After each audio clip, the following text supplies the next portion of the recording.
오늘 본문은 예수님의 12 제자들, 그들을 부르시는 장면, 그리고 그들의 이름을 다루는 그런 장면이죠. 오늘 13절은 매우 조용하게 그러나 깊은 울림으로 시작이 됩니다. 또 산에 오르사 자기가 원하는 자들을 부르시니 나아온지라. 짧은 구절이지만 이 한마디가 우리 인생 전체를 새롭게 조명하게 만듭니다. 예수님은 자기가 원하는 자들을 부르셨습니다. 여러분, 여기에 우리의 소망이 있습니다. 여러분, 우리가 여기에 있는 이유는 무엇입니까? 주님이 먼저 우리를 부르셨기 때문이죠. 우리가 주님을 먼저 사랑한 게 아니라 그분이 먼저 우리를 부르시고, 그분이 우리를 사랑하시고, 그분이 우리를 원하셔서 이 자리에 부르셨다는 것을 우리는 기억해야 합니다.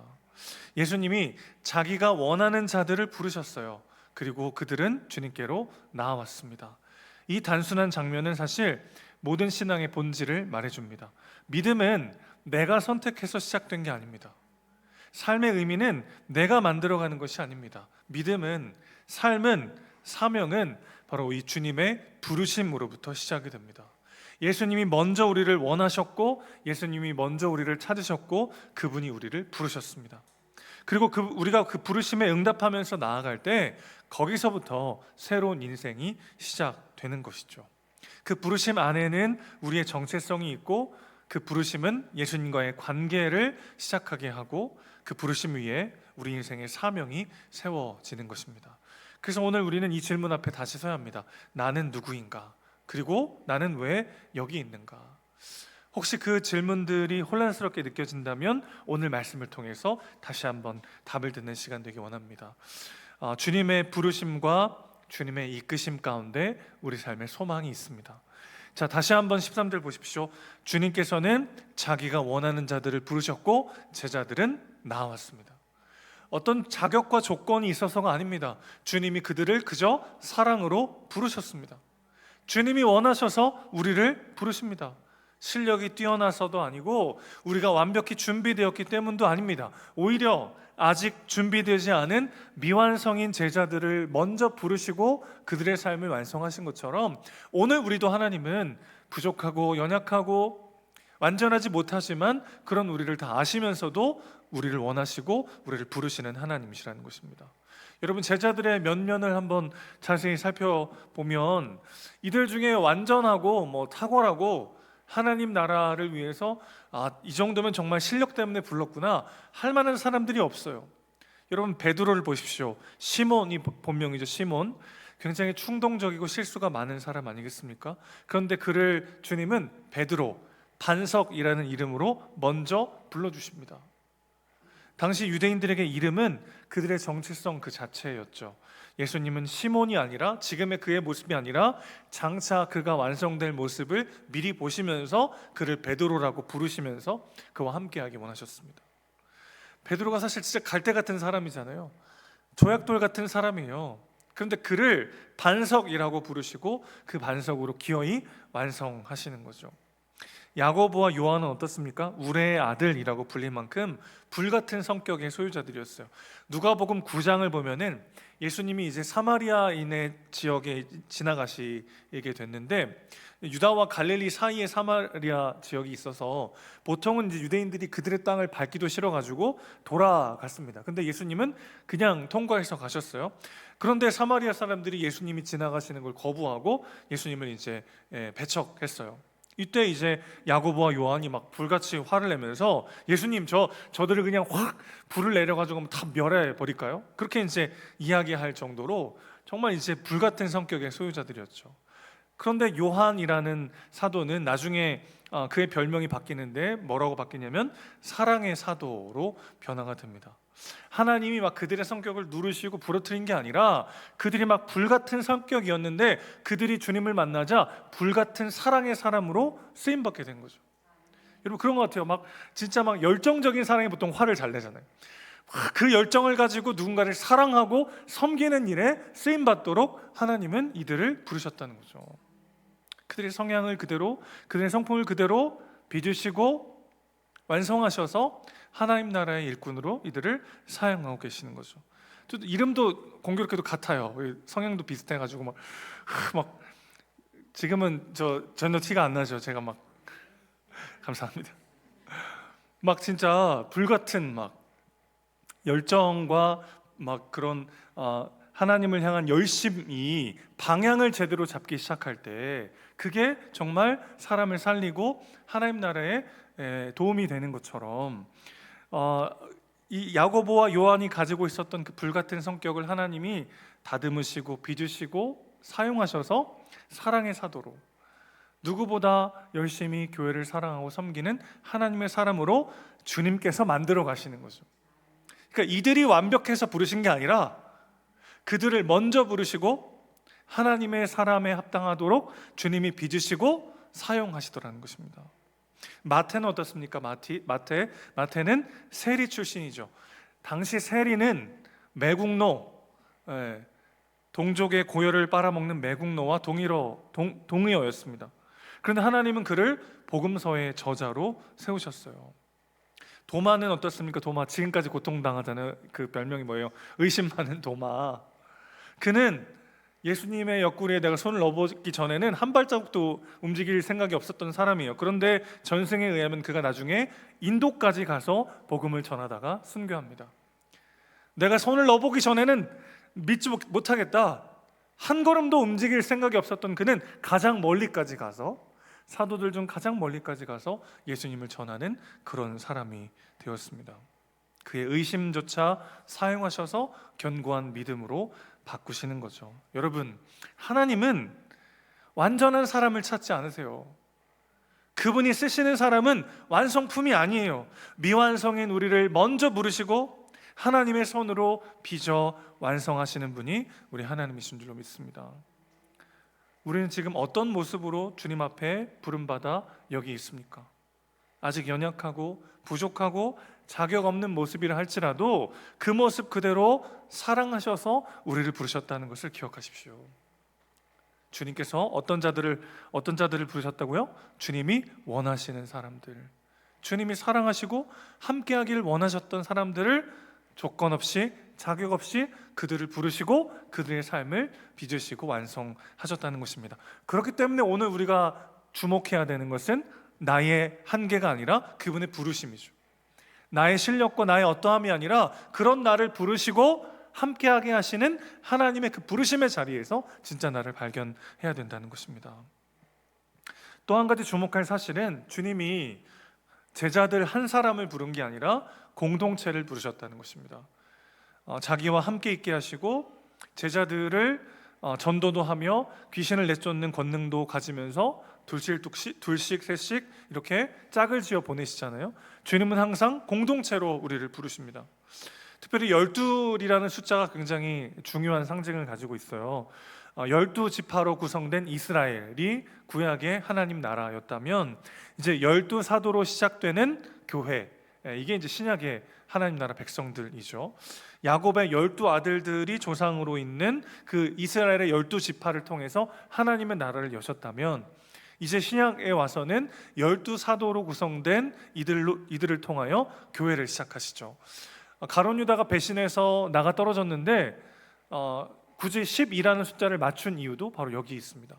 하나님은 우리를 새 이스라엘, 새 교회 공동체로 우리를 부르셨는데 개인으로 부르시는 게 아니라 우리를 함께 공동체로 부르셨다는 것이죠. 함께 기도하고 함께 사랑하며 주님을 경험하도록 우리를 예수의 가족으로 부르셨습니다. 그러니까 우리는 주님과 함께 시간을 보내고 함께 사역을 배우고 함께 파송되기 위해서 부름받은 사람들인 것이죠. 오늘날에도 교회는 바로 이 부르심의 공동체라는 것입니다. 교회란 무엇입니까? 말씀과 성령 위에 세워진 고백 공동체입니다. 다시 한번요. 교회가 뭐라고요? 말씀과 성령 위에 세워진 고백 공동체요. 예수님을 나의 주님으로 영접하는 하나님의 말씀을 진리로 받아들이는 그 고백이 있는 사람들의 모임이라는 것입니다. 사도들은 예수님을 직접 경험했고 그 경험 위에 교회가 세워졌어요. 우리는 그 말씀의 전통을 이어받아 같은 고백으로 함께 하나 된 믿음의 공동체인 줄로 믿습니다. 그러니까 교회는 일종의 기능 공동체가 아니라 예수님과 함께하는 사람들이 가장 가치를 두는 공동체인 거죠. 예수님과 시간을 보내지 않는다면, 주님과의 관계 속에서 오는 은혜의 공급이 없다면 우리는 그 어떤 것도 감당할 수 없습니다. 오늘 제자들의 모습을 보십시오. 그들에게 귀신을 내쫓는 권능을 가지게 하셨어요. 그런데 성령의 은사보다 더 중요한 것은 무엇입니까? 성령의 열매죠, 열매. 가룟 유다도 이 12 중에 하나였기 때문에 오늘 본문은 뭘 얘기하는 거예요? 결국 가룟 유다도 귀신을 쫓는 권능을 받았어요. 그러나 그는 예수님과의 관계를 잃어버렸습니다. 그래서 결국 그는 자신의 실수와 넘어짐을 본인이 감당하지 못하고 스스로 목숨을 끊는 비극의 주인공이 되고 마는 것이죠. 예수 안에 있는 자만이 권능도 능력도 사명도 온전히 감당할 수 있는 것이죠.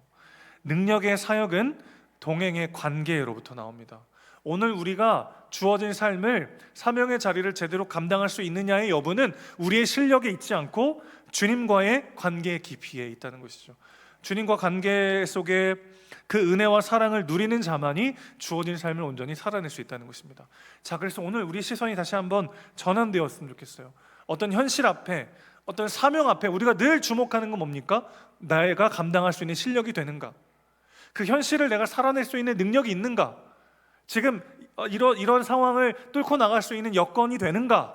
예, 우리의 시선이 향할 때가 있지만 주님은 그것을 전혀 중요히 여기지 않으시고 우리를 그 모습 그대로 부르시죠. 그리고 주님과의 사랑의 연합과 그 관계 속에서 우리에게 능력과 은혜를 공급하시면서 주님과 함께 그 길을 걸어가기를 원하시는 거죠. 누구보다 빨리, 누구보다 잘 그 상황을 돌파하는 걸 원하는 게 아니라 주님과 함께 한 걸음 한 걸음 걸어가기를 원하신다는 것입니다. 함께 사랑하라고 부르신 공동체에서 함께 예수님의 은혜와 사랑을 누리며 한 걸음 한 걸음 나아가기를 주님은 원하신다는 것이죠. 그 주님의 부르심에는 후회하심이 없습니다. 여러분, 가룟 유다가 예수를 팔자 아닙니까? 예수님이 그걸 모르셨겠어요? 당연히 알죠. 그럼에도 불구하고 가룟 유다를 오늘 부르시잖아요. 끝까지 그를 사랑의 대상으로 대하십니다. 여기서 우리는 하나님의 부르심의 무게감과 신실하심을 봅니다. 하나님의 부르심에는 후회하심이 없습니다. 왜 그렇습니까? 그분은 우리의 실패까지도 품고 선으로 바꾸실 수 있을 만큼 전능하신 분이시기 때문에 그렇습니다. 가룟 유다는 결국 자기의 죄책감을 이기지 못해서 스스로 목숨을 끊었잖아요. 역사에 만약이라는 건 없지만 만약 가룟 유다가 그날 밤 베드로처럼 그냥 밖에 나가 심히 울다가 부활하신 예수님을 다시 만났다면 그는 베드로나 바울을 못지않은 아니 그들보다 훨씬 더 탁월한 사도로 쓰임받는 사람이 되었을 것입니다. 유다가 회개하고 돌아왔다면 베드로 못지않은 사도로 귀하게 쓰임받았을 인생이었던 거죠. 우리 주님은 그것까지도 가능하게 하실 만큼 전능하신 분이시죠. 그렇기 때문에 유다까지도 부르신 거죠. 그렇기 때문에 우리가 실패하고 낙심했을 때 여전히 집중해야 되는 건 뭐냐면 그분의 이끄심이죠. 나를 부르신 그 주님은 후회하심이 없습니다. 우리를 인도하시는 주님은 실수하지 않으십니다. 실수는 우리만 하죠. 그러나 주님은 실수하지 않으십니다. 그게 중요한 거 아니겠어요? 내가 실수하냐 실수하지 않느냐보다 더 중요한 건 하나님이 실수하지 않으신다는 거죠. 그분의 부르심에는 후회하심이 없고 그분의 이끄심에는 실수가 없습니다. 우리는 후회할 때 있잖아요. 뭐 결정하고 난 다음에 내가 잘못 생각했나? 후회할 때가 있잖아요. 내가 이렇게 했어야 되는데. 늘 후회해요, 우리는. 그러나 하나님의 부르심에는 후회가 없어요. 우리는 늘 실수하죠. 우리는 늘 넘어져요. 그러나 하나님의 이끄심 속에는 실수가 없습니다. 그게 중요한 거죠. 오늘 본문에 기록된 제자 12명의 이름은 뭐 단순한 그냥 명단이 아니고 하나님 나라의 설계도예요. 예수님은 자격 없는 사람들을 부르셔서 함께 하시고 사명을 맡기시고 기어이 그들을 통해 영광 받으시는 분이신 줄로 믿습니다. 자기가 원하는 자들을 부르시니 나온지라. 여러분, 우리가 주님을 먼저 찾은 게 아니라 주님이 먼저 우리를 원하시고 우리를 부르시고 우리와 함께 하십니다. 그분이 우리를 끝까지 책임지시고 빚어가시고 우리를 보내십니다. 그분이 원하는 자들을 부르실 때 어떻게 하면 됩니까? 아멘으로 나아가면 됩니다. 책임은 누가 지세요? 부르신 분이 책임지십니다. 이 간단한 한 문장이 우리 삶에 다시 한번 새롭게 적용되기를 축복합니다. 주님이 탁월한 사람, 실력 있는 사람, 자격과 조건을 갖춘 사람을 부르신 게 아니고 누구를요? 원하는 자들을 부르셨습니다. 그분의 부르심에는 후회하심이 없어요. 우리가 여기 있다는 건 뭐예요? 주님이 여러분을 원하셔서 부르셨다는 것입니다. 어떻게 하면 됩니까? 부르실 때 나아간지라. 부르실 때 아멘하며 순종하며 주님과 함께 걸어가는 우리 모두가 되시기를 축복합니다. 우리를 끝까지 책임지시고 빚어가시고 완성하시는 분, 그분이 우리 주님이십니다. 그분의 부르심에는 후회하심이 없어요. 그분의 이끄심에는 실수가 없습니다. 우리가 진짜 의지해야 될 것은 바로 거기에 있습니다. 그분의 부르심과 이끄심을 신뢰하십시오. 오늘도 다시 일어나 주님이 허락하신 그 삶의 자리를 담대히 살아내는 저와 여러분 되시기를 주님의 이름으로 축원합니다. 아멘.